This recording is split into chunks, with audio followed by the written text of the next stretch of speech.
Good evening students, basic classes में आप सभी का स्वागत है एक और नई वीडियो में जो आप लोगों के लिए लेकर के उपस्थित हुए हैं।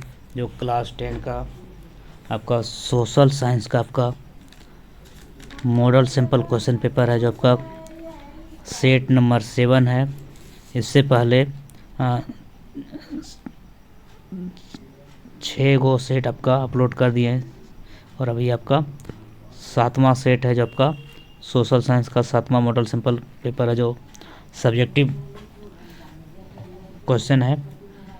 तो चलिए स्टार्ट करते हैं आज का वीडियो। सभी प्रश्न महत्वपूर्ण है, आप ध्यान से देखेंगे वीडियो को। चलिए स्टार्ट करते हैं आज का जो सेशन है।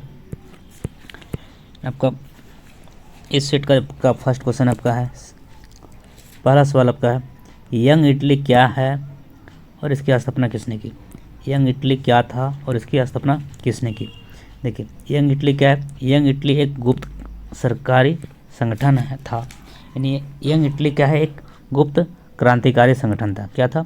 यंग इटली एक गुप्त क्रांतिकारी संगठन था और इसकी स्थापना 1830 ईस्वी के दशक में जियोसेपी मैत्सिनी ने एकीकरण इटली के विचारों को प्रसारित करने के लिए किया गया था। यंग इटली क्या था, इसकी स्थापना किसने की। यंग इटली एक गुप्त क्रांतिकारी संगठन था। इसकी स्थापना 1830 ईस्वी के दशक में जियोसेपी मैत्सिनी ने एकीकरण इटली के विचारों को प्रसारित करने के लिए किया गया था। चलिए अब नेक्स्ट क्वेश्चन देखते हैं आपका क्वेश्चन नंबर 2। क्वेश्चन नंबर 2 क्या है, प्रथम विश्व युद्ध के बाद विश्व को किस संकट का सामना करना पड़ा था। तो प्रथम विश्व युद्ध के बाद विश्व को आर्थिक महामंदी का सामना करना पड़ा था। प्रथम विश्व युद्ध के बाद जो विश्व को किस संकट का सामना करना पड़ा था, तो प्रथम विश्व युद्ध के बाद विश्व को आर्थिक महामंदी का सामना करना पड़ा था। अब नेक्स्ट क्वेश्चन आपका है, भारत की 3 प्रमुख रबी फसलों का नाम होता है, गेहूँ, जौ, चना। तो आपका जो भारत की जो 3 प्रमुख रबी फसल है, तो कौन कौन है आपका, गेहूँ, जौ और चना। क्वेश्चन नंबर 4, पारदर्शिता का क्या अर्थ। पारदर्शिता का क्या अर्थ है। जब हर कार्य ईमानदारी और नियमानुसार हो उसे पारदर्शिता कहते हैं। जब हर कार्य ईमानदारी और नियमानुसार हो उसे पारदर्शिता कहते हैं।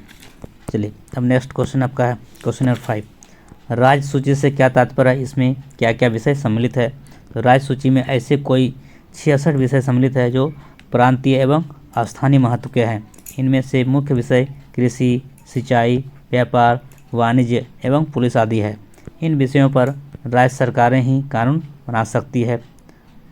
अब देखिए प्रश्न संख्या, राज्य सूची क्या है और इसमें क्या क्या शामिल है। तो राज्य सूची क्या है, राज्य सूची में 66 विषय सम्मिलित है जो प्रांतीय एवं स्थानीय महत्व के हैं। इनमें से मुख्य विषय कृषि, सिंचाई, व्यापार, वाणिज्य एवं पुलिस आदि है। इन विषयों पर राज्य सरकारें ही कानून बना सकती है। अब देखिए अब नेक्स्ट क्वेश्चन आपका क्वेश्चन नंबर 6 है। आपका क्वेश्चन नंबर 6, मुद्रा की परिभाषा दें। मुद्रा की परिभाषा दें। साधारण शब्दों में मुद्रा का अर्थ है धन दौलत, जिसके लिए इर्द गिर्द सारी आर्थिक गतिविधियां घूमती है। तो आप सभी जानते हैं मुद्रा किसको बोलते हैं, मनी। मुद्रा किसको बोलते हैं, मनी, जो पैसा होता है। मुद्रा जो है साधारण शब्दों में मुद्रा का अर्थ होता है धन दौलत। क्या होता है, धन दौलत, जिसके इर्द गिर्द सारी आर्थिक गतिविधियां घूमती है। अब नेक्स्ट क्वेश्चन आपका क्वेश्चन नंबर आपका 7, जो आपका खंड क का जो आपका 2 मार्क्स का जो क्वेश्चन होता है, इसका अंतिम प्रश्न, क्योंकि 7 प्रश्न होता है खंड क में, उसमें से आपको कोई 5 का आंसर लिखना होता है। तो क्वेश्चन नंबर 7 है आपका, क्वेश्चन नंबर 7 आपका है, बहुराष्ट्र कंपनियां किन्हें कहा जाता है। बहुराष्ट्र कंपनियां किन्हें कहते हैं, उसको परिभाषित करना है। देखिए, बहुराष्ट्र कंपनी वह है जो एक से अधिक देशों में उत्पादन पर स्वामित्व या नियंत्रण रखती है। बहुराष्ट्र कंपनी वह है जो एक से अधिक देशों में उत्पादन पर स्वामित्व या नियंत्रण रखती है। ये आपका क्या है, बहुराष्ट्र कंपनी है। यह एक से अधिक देशों में उसका उत्पादन करता है और एक से अधिक देशों में उसका जो नियंत्रण भी करता है, उसको क्या कहते हैं, बहुराष्ट्र कंपनी। जैसे फोर्ड, ये सब क्या है, बहुराष्ट्र कंपनी है। चलिए अब नेक्स्ट क्वेश्चन देखते हैं। आपका यह आ गया लघु उत्तरीय प्रश्न, जो आपका इसमें भी आपको किन्हीं 5 प्रश्नों का उत्तर देना है, जो आपका 7 में से कोई 5 लिखना है।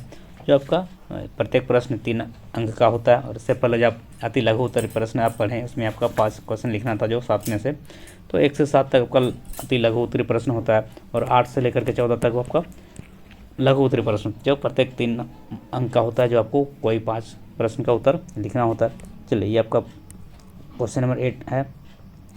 पहले विश्व युद्ध ने भारत में राष्ट्रीय आंदोलन के विकास के किस प्रकार योगदान किया? पहले विश्व युद्ध ने भारत में राष्ट्रीय आंदोलन के विकास में किस प्रकार योगदान दिया? तो आपका जो है पहले विश्व युद्ध ने भारत में राष्ट्रीय आंदोलन के विकास में निम्नलिखित प्रकार से योगदान दिया। तो पहला योगदान क्या दिया? नंबर 1, प्रथम विश्व युद्ध में भारी संख्या में भारतीयों को सेना में भर्ती किया गया और यूरोपीय देशों के स्वतंत्र वातावरण और लोकतंत्रीय संगठनों का उन पर प्रभाव पड़ा। क्या हुआ? उन पर प्रभाव पड़ा और युद्ध के अनुभवों से उन्हें अपनी क्षमता पर विश्वास हुआ। वे अपने देश में भी लोकतंत्र की स्थापना कर सकते हैं। राजनीतिक जागृति और आत्मविश्वास की प्रबल भावना पहले विश्व युद्ध के बाद विकसित हुई। अब दूसरा पॉइंट आपका है, युद्ध व्यय की पूर्ति के लिए ब्रिटेन ने अपने उपनिवेशों पर अतिरिक्त कर भार आरोपित किए, जिसके परिणाम स्वरूप उपनिवेशों में विकट आर्थिक एवं राजनीतिक स्थिति उत्पन्न हुई। सरकार की आर्थिक नीतियों एवं राजनीतिक स्थिति उत्पन्न हुई और सरकार की आर्थिक नीतियों से वस्तुओं की कीमतें अप्रत्याशित रूप से बढ़ गई। अब देखिए तीसरा पॉइंट आपका है, देश के कई भागों में फसलें नष्ट हो गई थी, जिसके परिणाम स्वरूप खदानों की कमी हो गई तथा कई क्षेत्रों में अकाल पड़ गए। इसी बीच जो है फ्लू जैसी महामारी फैल गई, जिससे भारी संख्या में लोग मर गए। अब नेक्स्ट इसका जो पॉइंट है आपका पॉइंट नंबर क्या है, अंग्रेजी सरकार ने भारत में क्रांतिकारी गतिविधियों पर रोक लगाने के लिए डिफेंस ऑफ इंडिया एक्ट 1915 ईस्वी में लागू किया गया। इसके बाद क्रांतिकारी आंदोलन कम होने के बजाय और तेज हो गया और उपयुक्त परिस्थितियों के प्रति सरकार का रूप न सिर्फ उदासीन बल्कि असहयोगात्मक रहा, जिसके परिणाम स्वरूप लोगों में सरकार के प्रति असंतोष और विद्रोह का भाव पनपा और लोग राष्ट्रवादी आंदोलन के लिए मजबूर हो गए। अब देखिए, अब आप इसका जो अथवा वाला प्रश्न आपका क्या है? अथवा वाला आपका क्वेश्चन है आपका अथवा में है, भारतीय अर्थव्यवस्था पर महामंदी के प्रभावों की व्याख्या करते हुए संक्षिप्त टिप्पणी लिखिए। तो इसका जो भारतीय अर्थव्यवस्था पर महामंदी का प्रभाव जो है वह इस प्रकार है। इस प्रकार महामंदी जो है 1929 से 1934 के काल में भारत के आयात और निर्यात व्यापार में कोई 50% की कमी आ गई और इस महामंदी का बंगाल के पटसन पैदा करने वाले लोगों पर विशेष रूप से बड़ा विनाशकारी प्रभाव पड़ा और पटसन के मूल्यों में जो है आपका पटसन के मूल्यों में 60% का गिरावट आ गई, जिससे बंगाल के पटसन उत्पादक बर्बाद हो गए और कर्ज के बोझ में तले दब गए। अब देखिए तीसरा पॉइंट आपका, छोटे छोटे किसान की भी इस बर्बादी से न बच सके और उनकी जो आर्थिक दशा खराब होती जा रही थी और सरकार ने उनके भूमि कर तथा अन्य करों में कोई कमी न की। अब नेक्स्ट देखते हैं आपका क्वेश्चन नंबर क्या है आपका, 1930 में शुरू के होने वाले सिविल अवज्ञा आंदोलन इस आर्थिक मंदी का सीधा परिणाम था, क्योंकि ग्रामीण क्षेत्र अशांति का क्षेत्र बन चुके थे और 17वीं शताब्दी में यूरोपीय शहरों के दौरान जो है आपका गाँव में किसानों और कारीगरों से काम करवाने लगे। व्याख्या करें। ये आपका जो क्वेश्चन नंबर 9 आपका है। क्वेश्चन नंबर 9 जो आपका क्या है, 17वीं शताब्दी में यूरोपीय शहरों के दौरान सौदागरों गाँव में किसानों और कारीगरों से काम करवाने लगे। व्याख्या करें।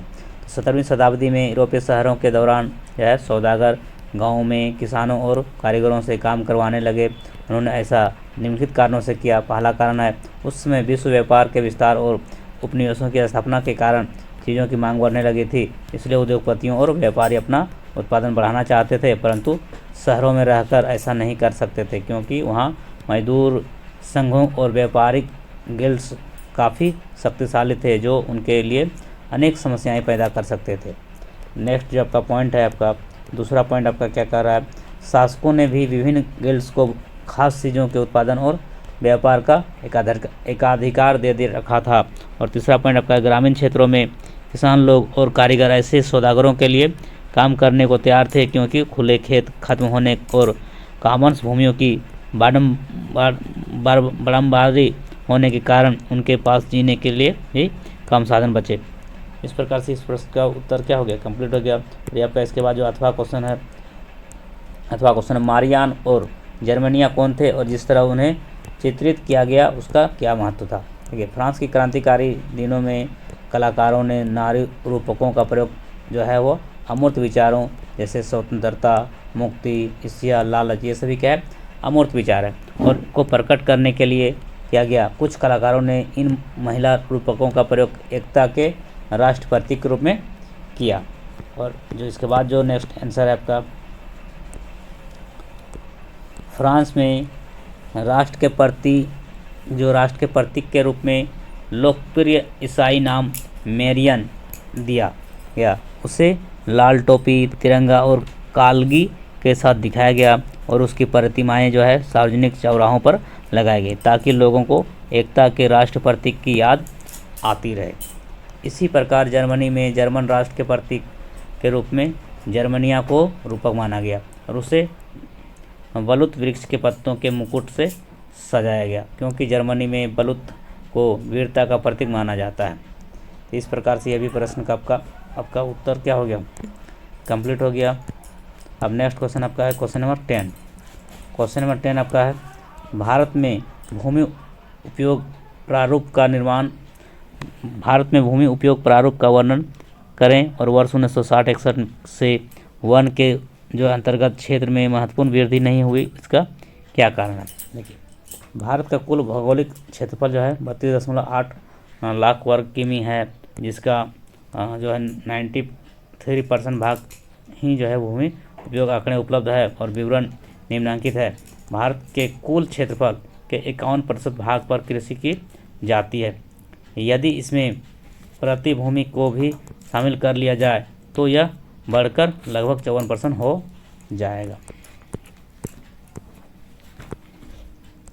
अब नेक्स्ट देखते हैं, वनों के अंतर्गत भूमि का हिस्सा लगभग 22% है, जो कि पारिस्थितिकी संतुलन के लिए आवश्यक है, और 33% से भी कम है। हमारे देश में 4% कारागाह भूमि है। यद्यपि भारत में पशुओं की संख्या विश्व में सर्वाधिक है, अतः पशु संख्या के अनुपात में चारागाह भूमि की कमी है और लगभग 2.2% भूमि बंजर भूमि है, जो कृषि के लिए अयोग्य है। इसके अतिरिक्त शेष भूमि गैर कृषि कार्य जैसे बस्तियां, नगर, नदी, तालाब, सड़कें, रेल मार्ग, मंदिर, मस्जिद इत्यादि के अंतर्गत जो आपका नदी, तालाब, सड़कें, रेल मार्ग, मंदिर, मस्जिद इत्यादि अंतर्गत उपयोग में आती है। इस प्रकार से आपका ये क्वेश्चन क्या हो गया, कंप्लीट हो गया। नेक्स्ट क्वेश्चन आपका है वर्ष 1960, ये जो उसके बाद जो आपका और जो नेक्स्ट पार्ट आपका है 1960-61 से वनों के अंतर क्षेत्र में महत्वपूर्ण वृद्धि न होने के निम्नलिखित कारण। वर्ष 1960-61 में से जो है वनों के अंतर्गत क्षेत्र में महत्वपूर्ण वृद्धि न होने के कारण जो कारण हुआ निम्नलिखित है। पहला कारण है, भारत में तीव्र जनसंख्या वृद्धि के कारण अतिरिक्त जनसंख्या के भरण पोषण के लिए भी भूमि का उपयोग किया जा रहा है। दूसरा आपका पॉइंट है, वनों की अंधाधुंध कटाई से हुई अपेक्षाकृत नए पेड़ का कम लगाए गए हैं और उद्योग का विस्तार जो है, खनन, बहुउद्देश्य नदी घाटी परियोजना के विकास के कारण वनों का भी ह्रास हुआ है। अब देखते हैं नेक्स्ट पॉइंट आपका क्या है। नेक्स्ट पॉइंट आपका है, नगरों, बस्तियों, सड़कों एवं रेल मार्गों के विस्तार के कारण भी वन क्षेत्र के विस्तार में कमी आई है। अब नेक्स्ट क्वेश्चन देखते हैं आपका। नेक्स्ट क्वेश्चन आपका है, अथवा भारत में सौर ऊर्जा का भविष्य जो है वो उज्ज्वल है, क्यों। भारत एक उष्णकटिबंधीय या गर्म देश है, इसलिए यहाँ सौर ऊर्जा की उत्पादन क्षमता की अधिक संभावना है और एक अनुमान के अनुसार यह लगभग 20 मेगावाट प्रति वर्ग किलोमीटर प्रति वर्ष है। और भारत में फोटोवोल्टाइक तकनीक उपलब्ध है, जिसके द्वारा सूर्य के प्रकाश को सीधे विद्युत में बदला जा सकता है। सूर्य का प्रकाश प्रकृति का एक मुक्त उपहार है, इसलिए निम्न वर्ग के लोग आसानी से सौर ऊर्जा का लाभ उठा सकते हैं, जबकि कोयला, पेट्रोलियम, प्राकृतिक गैस आदि ऊर्जा के जो आपका स्रोत है एक बार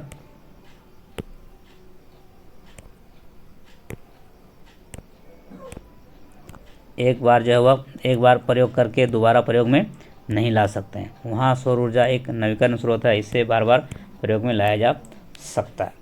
नेक्स्ट पॉइंट आपका है सौर ऊर्जा का प्रयोग हम अनेक प्रकार से कर सकते हैं, जैसे खाना बनाने में, पंप द्वारा जल निकालने में, पानी को गर्म करने में, दूध को कीटाणु रहित बनाने में, या फिर सड़कों पर रोशनी करने आदि के लिए वह प्रयोग किया जाता है। नेक्स्ट क्वेश्चन देखते हैं आपका। नेक्स्ट क्वेश्चन आपका है बेल्जियम में अपनाए गए सत्ता विभाजन के मॉडल की 4 मुख्य विशेषताएं बताएं। और दूसरा क्वेश्चन है इसी का अथवा है बेल्जियम में सत्ता की साझेदारी की व्यवस्था के बारे में चर्चा कीजिए। दोनों क्वेश्चन का आंसर सेम है, बस क्वेश्चन आपको लग रहा है अलग, लेकिन दोनों का उत्तर क्या होगा, सेम ही होगा। चलिए, बेल्जियम के सत्ता विभाजन के मॉडल की मुख्य विशेषताएं निम्नलिखित है। जो पहला विशेषता है संविधान में स्पष्ट रूप से इस बात की व्यवस्था की गई है कि केंद्र सरकार में डच और फ्रेंच भाषाई मंत्रियों की संख्या समान होगी। और दूसरा पॉइंट आपका क्या है,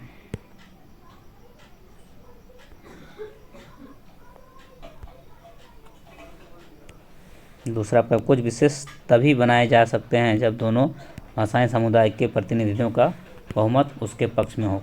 कोई एक समुदाय एक तरफा फैसला नहीं कर सकता है। शासन की शक्तियों का विभाजन केंद्र और राज्य सरकार के बीच स्पष्ट रूप से कर दिया गया है और किसी भी मामले में राज्य सरकारें केंद्र सरकार के अधीन नहीं है। नेक्स्ट पॉइंट आपका है ब्रुसेल्स में अलग सरकार है जहां दोनों समुदाय का समान प्रतिनिधित्व है। और चौथा पॉइंट आपका बेल्जियम में केंद्र और राज्य सरकार के अतिरिक्त एक तीसरे स्तर की सरकारें भी है काम करती है और जिसे सामुदायिक सरकार के नाम से जाना जाता है। इस सरकार में प्रतिनिधियों का चुनाव अलग अलग भाषा बोलने वाले समुदायों द्वारा होता है। यह सरकार संस्कृति, शिक्षा और भाषा जैसे मामलों में निर्णय करती है। अब नेक्स्ट क्वेश्चन आपका अथवा में है सामाजिक अंतर कब और कैसे सामाजिक विभाजनों का रूप ले लेते हैं। पहला आपका जब एक सामाजिक अंतर दूसरे अन्य अंतरों से ऊपर और बड़ा हो जाता है तो वह सामाजिक विभाजन का रूप ले लेता है। अमेरिका में श्वेत तथा अश्वेत नागरिकों के बीच अनेक अंतर है, जैसे अश्वेत गरीब हैं, बेघर हैं और तथा सामाजिक उत्पीड़न के शिकार हैं। इन सभी अंतरों में नस्लीय भेदभाव सबसे बड़ा अंतर है, अतः नस्लीय भेदभाव ने अमेरिका में सामाजिक विभाजन का रूप ले लिया। और नेक्स्ट पॉइंट आपका जब एक तरह का सामाजिक अंतर इन अंतरों से ज़्यादा महत्वपूर्ण हो जाता है तथा लोगों को यह महसूस होने लगता है कि वे दूसरे समुदाय के लोग, इससे एक सामाजिक विभाजन की स्थिति पैदा होती है। चलिए, अब नेक्स्ट क्वेश्चन आपका है क्वेश्चन नंबर 12। क्वेश्चन नंबर 12 क्या है आपका? क्वेश्चन नंबर 12 आपका है सत्ता का साझेदारी क्यों जरूरी है, स्पष्ट करें। सत्ता की साझेदारी क्यों जरूरी है, इसको स्पष्ट करें। देखिए, सत्ता की साझेदारी जरूरी है क्योंकि इसके पक्ष में 2 तर्क दिए जा सकते हैं। पहला पक्ष है आपका सत्ता का बंटवारा होने से विभिन्न सामाजिक समूहों के बीच टकराव का अंदेशा कम हो जाता है, चूँकि सामाजिक टकराव आगे बढ़कर अक्सर हिंसा और राजनीतिक अस्थिरता का रूप ले लेता है।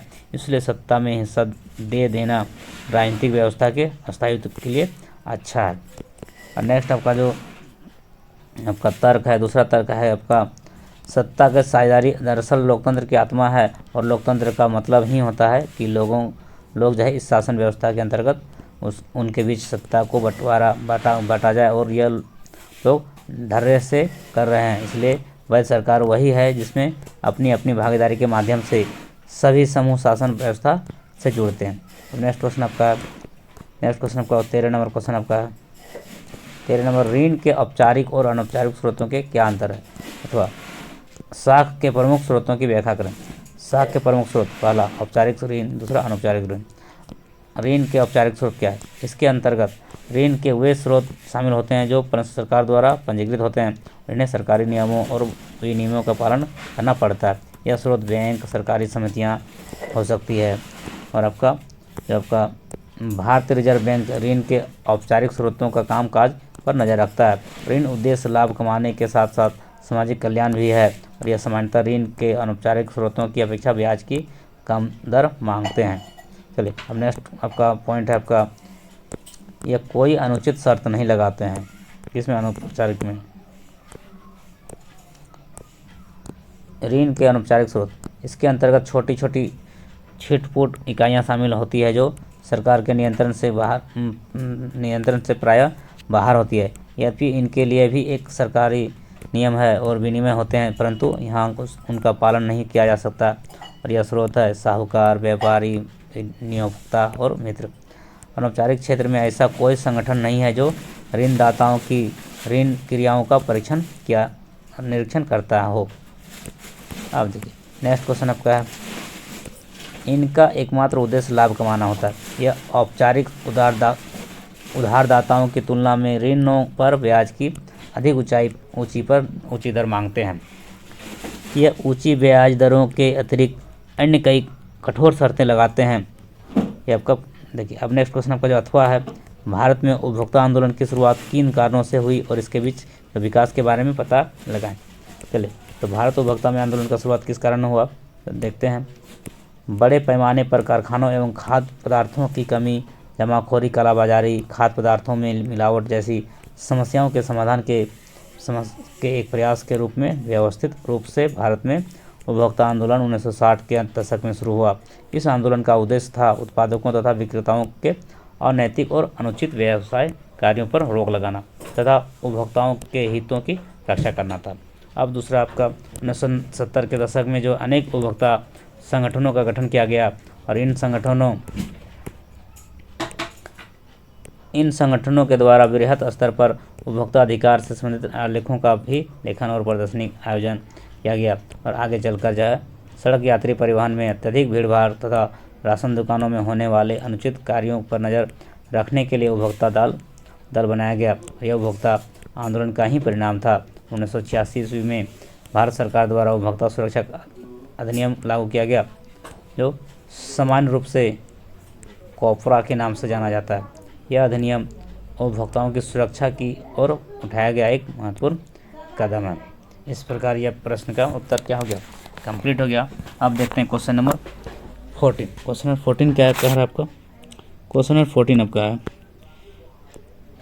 14 किस विदेशी व्यापार विभिन्न देशों के बाजारों के एकीकरण में किस प्रकार मदद करता है, अपने शब्दों में व्याख्या करें। या फिर विदेशी व्यापार, दूसरा क्वेश्चन है इसी में अथवा है विदेशी व्यापार का लाभ क्या है। ये दोनों प्रश्न का उत्तर क्या है वो एक ही होगा। देखिए इस बात में कोई भी शक नहीं है कि विदेशी व्यापार विभिन्न देशों के बाजारों एवं एकीकरण में बड़ी मदद करता है। यह निम्नलिखित ढंग से होता है। देखिए पहला, विदेशी व्यापार के कारण एक देश का उत्पादक वर्ग अपना माल दूर दूर के देशों में बिक्री के लिए भेज सकता है। दूसरा पॉइंट आपका है, यदि उनका माल अच्छा और सस्ता हो तो विश्व के बाज़ार में उनके माल की मांग कई गुना बढ़ सकती है और उनके नाम में भी चार चांद लग जाते हैं। विदेशी व्यापार के परिणाम स्वरूप ब्लैक मार्केट या काला बाजार का डर नहीं रहता क्योंकि विश्व के बाज़ार में चीज़ें खुलेआम मिलने लगती है। नेक्स्ट पॉइंट आपका है, ग्राहकों को विदेशी व्यापार के कारण सबसे अधिक लाभ होता है। अब उन्हें विभिन्न प्रकार की चीज़ें उनके अपने देश में ही उपलब्ध होने लगती है तो उन्हें माल अच्छा और सस्ता मिलने लगता है। अब नेक्स्ट क्वेश्चन आपका अथवा में है, क्या आप मानते हैं कि आर्थिक गतिविधियों को प्राथमिक, द्वितीयक और तृतीयक क्षेत्र में विभाजन की उपयोगिता है और व्याख्या करें कि कैसे वो। तब नेक्स्ट जो इसका जो आंसर होगा आपका, आर्थिक गतिविधियों को प्राथमिक, द्वितीयक और तृतीयक क्षेत्र में विभाजन की उपयोगिता निम्नलिखित दो कारण है। पहला कारण रोजगार पद्धति का विश्लेषण और पहला कारण क्या, रोजगार पद्धति का विश्लेषण। आर्थिक गतिविधियों के विभाजन के आधार पर यह विश्लेषण किया जा सकता है कि किस क्षेत्र में अधिक लोग कार्य कर रहे हैं और किस क्षेत्र में बेरोजगारी अधिक है तथा अर्थव्यवस्था के किस क्षेत्र में अप्रत्यक्ष बेरोजगारी कितनी है, कितनी मात्रा में है। इस विश्लेषण के आधार पर सरकार रोजगार नीति का निर्धारण करती है। नेक्स्ट पॉइंट आपका है जीडीपी की गणना ग्रॉस डोमेस्टिक प्रोडक्ट, सकल घरेलू उत्पाद। आर्थिक गतिविधियों के विभाजन के आधार पर ही जीडीपी अर्थात सकल घरेलू उत्पाद की गणना आसानी से की जा सकती है। इससे यह पता चलता है कि सकल घरेलू उत्पाद में किस क्षेत्र का योगदान कितना है। चलिए अब नेक्स्ट क्वेश्चन आपका जो है अब क्या है, दीर्घ उत्तरीय प्रश्न है जो आपका इन्हीं 5 प्रश्नों का उत्तर देना है। आपका 15 से जो 19 नंबर तक आपका दीर्घ उत्तरीय प्रश्न होता है, जो 3 क्वेश्चन बनाना होता है। आपको इसमें से 5 प्रत्येक अंक जो वो 5 नंबर का होता है। तो इसका प्रथम सवाल है लॉन्ग क्वेश्चन का, मुद्रण संस्कृति ने भारत में राष्ट्रवाद के विकास में क्या मदद की। मुद्रण संस्कृति ने भारत में राष्ट्रवाद के विकास में निम्नलिखित प्रकार से मदद की। पहला, मुद्रण संस्कृति ने भारत में राष्ट्रवाद के उदय और विकास में महत्वपूर्ण योगदान दिया। और दूसरा पॉइंट, यह एक शक्तिशाली माध्यम बन गया जिससे राष्ट्रवादी भारतीय देशभक्ति की भावनाओं का प्रसार, आधुनिक आर्थिक सामाजिक एवं राजनीतिक विचारों का प्रचार तथा जनसंख्या में जागृति का विकास हुआ। नेक्स्ट पॉइंट आपका, प्रेस के माध्यम से राष्ट्रवादी के लिए अपने विचारों को जन जन तक पहुंचाना है आसान हो गया। तो मुद्रण ने जनसाधारण को स्वतंत्रता के लिए सर्वत्र समर्पित करने की प्रेरणा दी गई। और जबकि बंकिम चंद्र चटर्जी का उपन्यास आनंदमठ, जिसे आधुनिक बंगाली का देशभक्ति का बाइबिल कहा जाता है, और ये उनका जो है आपका क्या है,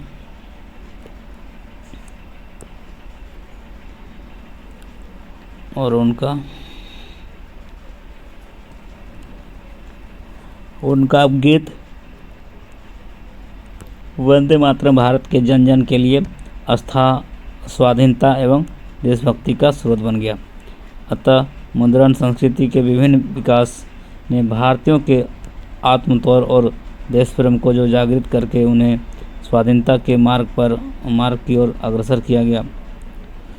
तो इस प्रश्न के साथ आपका ये क्वेश्चन नंबर 15 कंप्लीट हो गया। अब क्वेश्चन नंबर 16 क्या कह रहा है,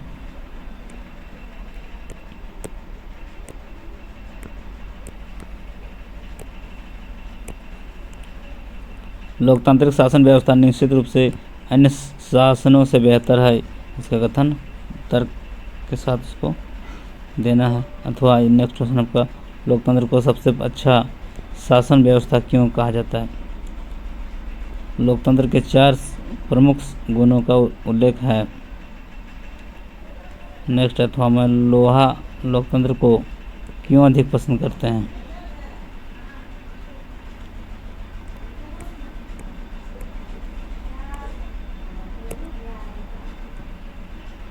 निम्नलिखित गुणों के आधार पर लोकतंत्र को एक बेहतर शासन व्यवस्था माना जाता है। लोकतंत्र नागरिक में समानता की भावना को प्रोत्साहन देता है। लोकतंत्र व्यक्ति की गरिमा को प्रतिष्ठित एवं सुनिश्चित करता है। लोकतंत्र में लिए गए फैसलों में जनता की इच्छाओं की अभिव्यक्ति होती है।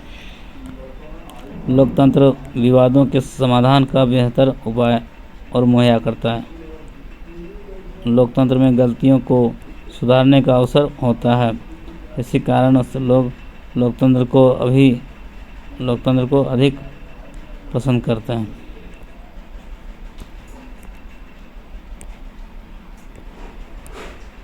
लोकतंत्र में राजनीतिक दलों की किन्हीं 4 भूमिकाओं की चर्चा करें। अथवा क्वेश्चन है, लोकतंत्र में राजनीतिक दलों के विभिन्न कार्यों की चर्चा करें। राजनीतिक दल के प्रमुख कार्य।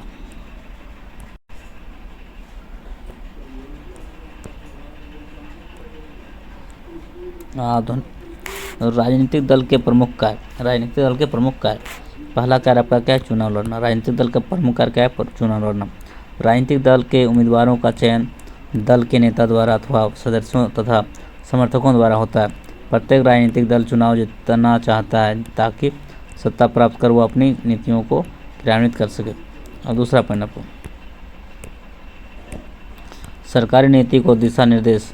विभिन्न राजनीतिक दल अपनी अपनी नीतियों और कार्यक्रमों को मतदाता के सामने रखते हैं और जनता इनमें से अपनी पसंद की गतिविधियां, अपनी पसंद की नीतियां अथवा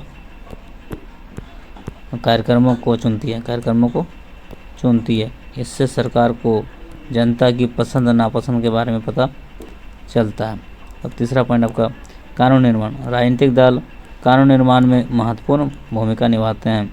विधायिका में राजनीतिक दल के सदस्य होते हैं और कोई भी कानून विधायिका में ही तैयार होता है, जिससे राजनीतिक दल एवं समुदाय की महत्वपूर्ण भूमिका होती है। सरकार का संचालन तथा नीतियों एवं कार्यक्रमों का पहचान चुनाव में जिस राजनीतिक दल को सफलता मिलती है वो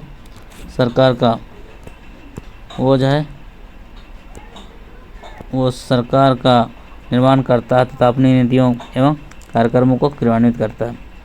अब देखिए नेक्स्ट क्वेश्चन आपका है क्वेश्चन नंबर 17।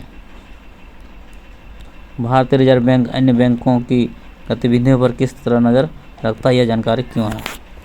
ये जरूरी क्यों है? रिजर्व बैंक अन्य बैंकों की आर्थिक गतिविधियों पर निम्नलिखित तरीके में नज़र रखता है, क्योंकि पहला पॉइंट, हर बैंक अपने पास जमा पूंजी की एक न्यूनतम राशि रखता है। रिजर्व बैंक इस बात का ध्यान रखता है कि प्रत्येक बैंक ने न्यूनतम राशि अपने पास रखती है या नहीं।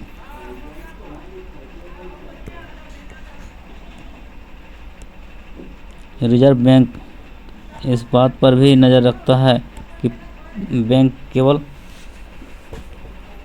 केवल लाभ कमाने वाली इकाइयों और व्यापारियों को ही तो ऋण नहीं दे रहे हैं, बल्कि छोटे किसानों, छोटे उद्योगों चलाने वाले लोगों पर ऋण प्राप्त करने वाले लोगों की ऋण दे जाती है, ताकि जन साधारण का कल्याण हो सके। चलिए नेक्स्ट पॉइंट आपका जो है रिजर्व बैंक विभिन्न बैंक से यह भी निरंतर जानकारी प्राप्त करता रहता है कि वे किन परिस्थितियों को किन किन को कर्ज दे रहे हैं, और यह कि ब्याज दर से किसी से अन्याय न हो सके और कोई ठगा न जाए। अब देखिए नेक्स्ट क्वेश्चन आपका 18 नंबर क्वेश्चन आपका है, जो लॉन्ग क्वेश्चन आपका है। राजस्थान के अर्ध शुष्क क्षेत्रों में वर्षा जल संग्रहण किस प्रकार किया जाता है, व्याख्या करें। राजस्थान का एक बड़ा भाग जो है उसका मरुस्थल है, इसलिए यहाँ पानी का अभाव सदा बना रहता है।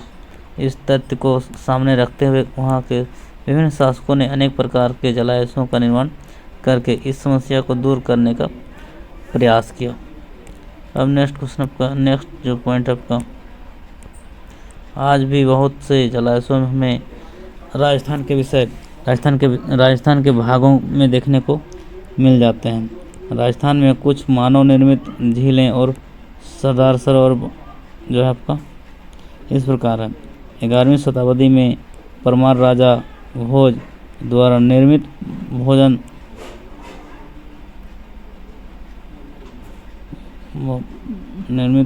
भोपाल और उदयपुर में पिछोला और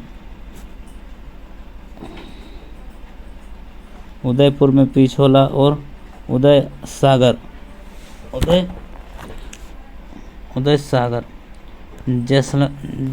जैसलमेर, गढ़सियर, अजमेर, अन्ना सागर, जयपुर के निकट जयगढ़ का किला जल संग्रहण तथा अभियांत्रिकी का पतन उत्तम नमूना प्रस्तुत करता है।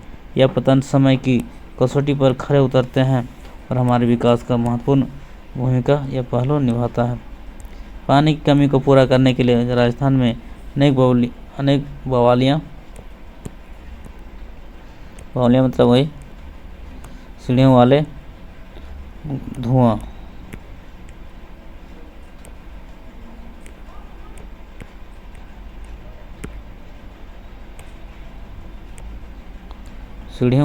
का कुओं का निर्माण किया गया। अथवा क्वेश्चन है, रेल परिवहन की अपेक्षा सड़क परिवहन की बढ़ती महत्ता को समझाइए। तो जो आपका रेल परिवहन की अपेक्षा सड़क परिवहन की बढ़ती महत्ता को महत्ता को समझाएं। तो इसका जो पहला पॉइंट आपका है, रेलवे की अपेक्षा सड़कों की निर्माण लागत बहुत कम है। अपेक्षाकृत उबड़ खाबड़ विभिन्न भूभागों पर सड़कें बनाई जा सकती है। और तीसरा आपका अधिक ढाल प्रवणता तथा पहाड़ी क्षेत्रों में भी सड़कें निर्मित की जा सकती है। चलिए अब नेक्स्ट क्वेश्चन आपका घ नंबर आपका अपेक्षाकृत कम व्यक्तियों, कम दूरी व कम वस्तुओं के परिवहन में सड़क मितव्ययी है। यह घर घर सेवाएं उपलब्ध कराता है तथा सामान चढ़ाने वाले को उतारने की लागत भी अपेक्षाकृत कम है। सड़क परिवहन अन्य परिवहन साधन के उपयोग में एक कड़ी के रूप में भी कार्य करता है, जैसे सड़कें, रेल स्टेशन समुद्री पतन को जोड़ती है।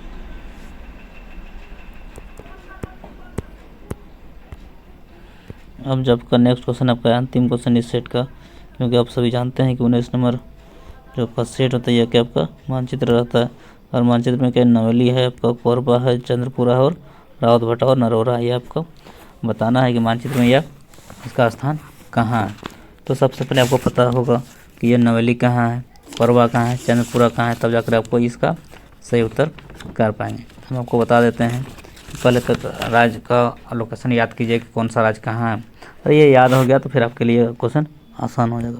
चलिए नवेली कहाँ है आपका, नवेली जो आपका है तमिलनाडु में। नवेली कहाँ आपका तमिलनाडु में, लिख लेंगे सुन करके, क्योंकि लिख लेंगे तो आपको आसानी से तमिलनाडु आप खोज लेंगे। जो आपका ट्रिक था तमिलनाडु के लिए, जो ट्रिक सभी बना है। कोरबा, कोरबा कहाँ आपका, कोरबा आपका जो है आपका छत्तीसगढ़ में। कोरबा कहाँ है, छत्तीसगढ़ में है कोरबा। कोरबा कहाँ है, छत्तीसगढ़ में। चंद्रपुरा कहाँ है, झारखंड में। चंद्रपुरा कहाँ है, झारखंड में। चंद्रपुरा आपका झारखंड में है। रावतभटा, रावतभटा कहाँ है आपका, रावतभटा राजस्थान में। रावतभटा कहाँ है, रावतभटा कहाँ है, राजस्थान में। अच्छा, उसके बाद कौन बताओ, रावतभटा नरोरा कहाँ है आपका, उत्तर प्रदेश। राजस्थान कहाँ है आपका, रावतभटा कहाँ है, राजस्थान में। नरोरा कहाँ है, उत्तर प्रदेश। तो इस तरह से आपका नवेली को कहाँ दर्शाएंगे, नवेली को दर्शाएंगे आपका तमिलनाडु में। कहाँ नवेली कहाँ है, तमिलनाडु में। चलिए अब आपका कोरबा कहाँ है, कोरबा, कोरबा कहाँ है, छत्तीसगढ़ में। कोरबा कहाँ है, छत्तीसगढ़। और इस तरह से आपको चंद्रपुरा, चंद्रपुरा तो आप जानते हैं झारखंड में है। चंद्रपुरा कहाँ आपका, झारखंड में। रावतभटा कहाँ आपका, राजस्थान में। रावतभटा कहाँ है आपका, राजस्थान में। और नरोरा कहाँ है आपका, उत्तर प्रदेश में। नरोरा कहाँ है, उत्तर प्रदेश में। तो आप एक बार फिर देख लीजिए, नवेली कहाँ है आपका, तमिलनाडु में। कोरबा कहाँ है, छत्तीसगढ़ में। चंद्रपुरा कहाँ है, झारखंड में। रावतभटा कहाँ है, राजस्थान में। और नरोरा कहाँ है, उत्तर प्रदेश में। तो इस तरह से आपको यहाँ पर आपको मैप में दर्शाना है। देखिए मैप को थोड़ा सा छोटा कर दे रहे हैं। यहाँ पे आपको देखना है कि यहाँ पे देखना है, क्या देखना है कि किस तरह से वह मैप को बनाना है। देखिए पहला क्वेश्चन तो आपको देखना है कि वो नवेली कहाँ है। तो यहाँ पे एक नंबर में क्या नरोरा लिखा है। एक नंबर में आपको नरोरा का मतलब नरोरा कहाँ है आपका, उत्तर प्रदेश में। तो उत्तर प्रदेश आपका कहाँ है, ये बोला क्या आपका उत्तर प्रदेश। एक नंबर में क्या हो गया आपका, उत्तर प्रदेश। दूसरा क्वेश्चन राजस्थान है। रावतभटा कहाँ है, राजस्थान में। रावतभटा कहाँ है, राजस्थान में। तो राजस्थान आपका कहाँ है, राजस्थान जो है वो सबसे बड़ा है, राजा का स्थान राजस्थान आपका 2 नंबर में हो जाएगा। फिर 3 नंबर आपका है चंद्रपुरा। चंद्रपुरा कहाँ है, झारखंड में। यह जो आपका ये जो देख रहे हैं ये वाला क्या है, बिहार के बगल में ये क्या है, झारखंड है। फिर आपका चंद्रपुरा के बाद क्या आपका चंद्रपुरा के बाद रावतभटा। रावतभटा कहाँ है, राजस्थान में। रावतभटा कहाँ है, राजस्थान। तो राजस्थान कहाँ है आपका,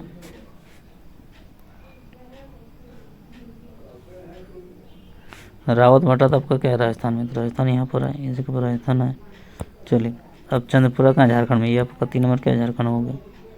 और नेक्स्ट क्वेश्चन देखते हैं आपका कोरबा। चौथा नंबर 55 नंबर, चौथा नंबर आपका कोरबा। कोरबा कहाँ है, छत्तीसगढ़ में। छत्तीसगढ़ कहाँ है, ये मध्य प्रदेश के बगल में क्या है वो, छत्तीसगढ़। मध्य प्रदेश के बगल में क्या है वो, छत्तीसगढ़। मध्य प्रदेश के बगल में आपका छत्तीसगढ़ हो जाएगा। चलिए इसके बाद जो आपका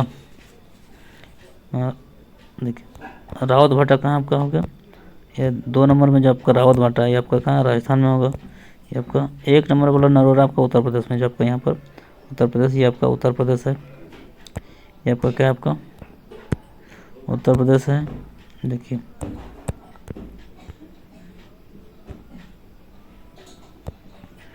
उत्तर 1 नंबर में उत्तर प्रदेश है, उत्तर प्रदेश आपका ये वाला भाग उत्तर प्रदेश है। यहाँ पर 2 नंबर रावत भाटा राजस्थान, राजस्थान ये वाला है। फिर आपको चंद्रपुर झारखंड, झारखंड यहाँ पर है। फिर क्या कोरबा, कोरबा आपका कहाँ है छत्तीसगढ़ में, छत्तीसगढ़ आपका ये वाला जो है ये वाला छत्तीसगढ़ है। और इसके बाद क्या है नवेली, नवेली कहाँ है तमिलनाडु, तमिलनाडु का यहाँ पर ये वाला आपका तमिलनाडु है। तो लोकेशन आपको पता है कि कौन कौन स्टेट का बताना है। तो नरोरा, रावत भाटा, चंद्रपुरा, कोरबा, नवेली। नवेली कहाँ है तमिलनाडु, कोरबा कहाँ है छत्तीसगढ़, चंद्रपुरा कहाँ है झारखंड में, और रावत भाटा कहाँ है राजस्थान में, और नरोरा उत्तर प्रदेश। इस तरह से आपको ये पूरा मैप को क्या करना पड़ेगा, याद करना पड़ेगा। इस तरह से आपको मैप में स्टेट याद कीजिए, फिर आपका जो कहाँ है नरोरा, रावत भाटा कहाँ है, चंद्रपुरा कहाँ है, कोरबा कहाँ है, नवेली कहाँ है, तो जाके आपको मैप का आपका नेक्स्ट नंबर क्वेश्चन को आप बना पाएंगे और इस तरह से आपका 5 नंबर आ जाएगा। तो इसके मैप को अच्छा से समझने के लिए आप मैप का स्पेशल वीडियो बना हुआ है उसको आप देखेंगे और मानचित्र वाला क्वेश्चन आपको इससे आपको 5 नंबर आ जाएगा। चलिए आज का वीडियो में इतना ही और नेक्स्ट सेट लेकर के फिर आएंगे। तब तक के लिए धन्यवाद, thank you so much, thanks for watching. जय हिंद, जय भारत, जोहार झारखंड।